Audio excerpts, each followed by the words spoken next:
Oedd hi'n braf cael dod i weld be oedd yma yn y brifysgol a cael siarad fo darlithwyr a pobl oedd yn medru rhoi chydig bach o wybodaeth sy'n ni ddim yn cael ar y we i mi. A oedd hi'n braf cael profi chydig bach o be fysa i fod yma fel myfyriwr. A mae'n braf hefyd bod ges i teimlad rili dda gan y atmosffer y lle. Oedd yn rili croesawedig, oedd yn rili braf bod yma. Dewch i weld Prifysgol Aberystwyth gyda'ch llyged eich hun.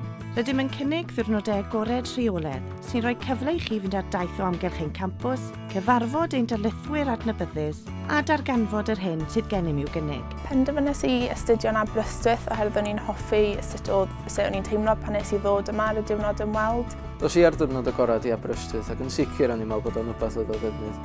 Gas i gyfarfod â darlithwyr a gas i weld yr adran. Gas i weld y cyfleustera sydd gennyn nhw ar gael iddyn ni.